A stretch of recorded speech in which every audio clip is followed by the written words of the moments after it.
జాగ్రత్తలు తీసుకుని కార్యక్రమాన్ని విజయవంతం చేస్తాం. పెద్ద మాట చెప్పు.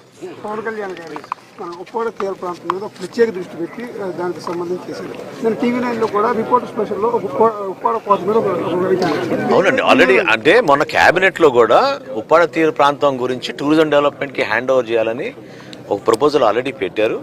ఏదైతే తీర ప్రాంతంలో సముద్రానికి కోత గురవుతుందో అక్కడ ఆ ప్రాంతాన్ని మనం మరింత పటిష్టం చేసే విధంగా, అదేవిధంగా అక్కడ ఉన్న మన పల్లెకారులకి వాళ్ళకి ఇబ్బంది కాకుండా ఉండడానికి కోసం ఆ గ్రామాల్లో కూడా మనం అభివృద్ధి కార్యక్రమాలు చేసుకుంటూ ప్రభుత్వం నుంచి అందించాల్సిన సహాయం ఒక ఎత్తు అయితే, కార్పొరేట్ సోషల్ రెస్పాన్సిబిలిటీ కింద కూడా కొంతమంది అక్కడ భాగస్వాములు చేసే విధంగా పవన్ కళ్యాణ్ గారు ఒక కసరత్తు మొదలుపెట్టారు.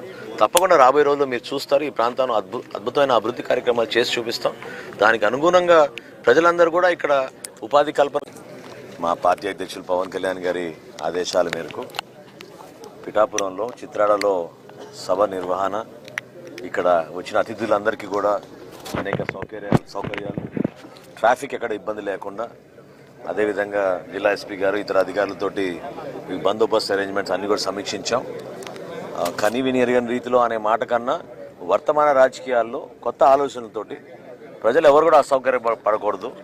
సభకు వచ్చిన వాళ్ళు, అదేవిధంగా సామాన్యులు, హైవే మీద వచ్చి వెళ్ళే వాళ్ళు ఎవరికి కూడా ఇబ్బంది కాకూడదని మా పార్టీ అధ్యక్షులు పవన్ కళ్యాణ్ గారు పదే మాకు చెప్పడం జరిగింది. అందుకు అనుగుణంగా మొట్టమొదటిసారి, బహుశా మీరు గతంలో ఎప్పుడు చూసుండ్రు, సభ నిర్వహణ ఒక ఎత్తు అయితే సభ పూర్తయిన తర్వాత ప్రత్యేకంగా ఈ ప్రాంతంలో ఉన్న పర్యావరణాన్ని దృష్టిలో పెట్టుకుని